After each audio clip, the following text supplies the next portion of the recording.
Hello guys, આ ફાંજ છે દેશી. આ ખેતરોમાં બધી વેલ પર ઉગે છે અને આના સરસ મજાના ફાંજિયા બને છે દૂધીના મુઠિયાની જેમ, પણ આનો ટેસ્ટ બહુ જ અલગ અને સારો આવે છે. અને આને સરસ રીતે આવી રીતે ઝીણા સમારી લેવાના છે. હવે આપણે ફાંજને આવી રીતે સરસ 2-3 પાણીથી ધોઈ લઈશું. મેં 2 પાણીથી પહેલાં ધોઈ નાખ્યું છે, હવે ત્રીજી વાર ધોઉં છું ચોખ્ખા પાણીથી. અને પછી આને આવી રીતે આપણે ધોઈ અને આવી રીતે આપણે કાઢી લઈશું, જેથી કાણાવાળા ચાણામાં એટલે બધું પાણી આમાંથી નીતરી જાય.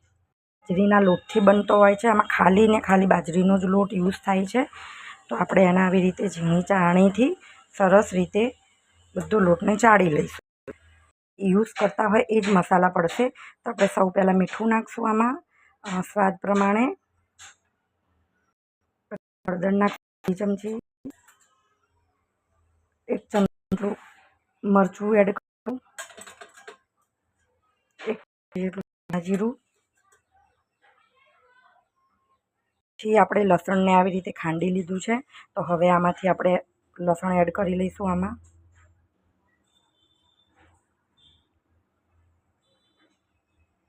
બાદ આપણે આ પાંદડા સમારેલા છે ઝીણા ઝીણા ધોઈને એને એડ કરી લઈશું અંદર.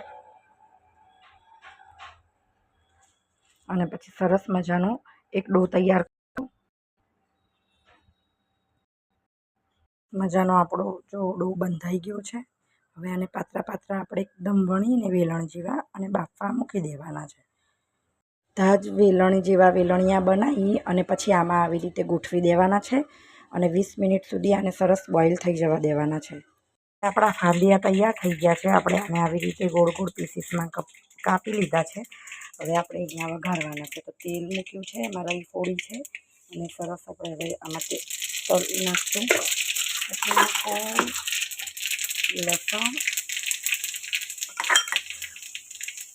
અને લાલ મરચું આવી રીતે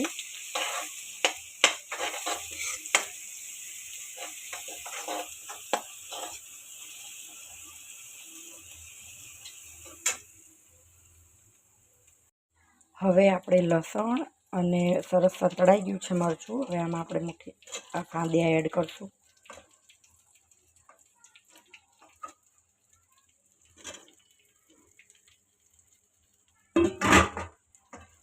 સરસ મિક્સ કરી લઈશું.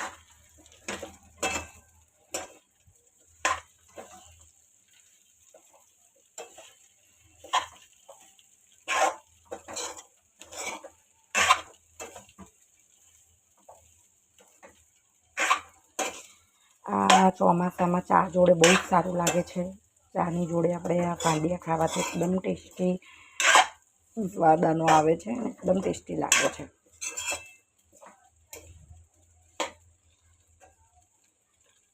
જોવાનો ફાઇનલ લુક આવો છે.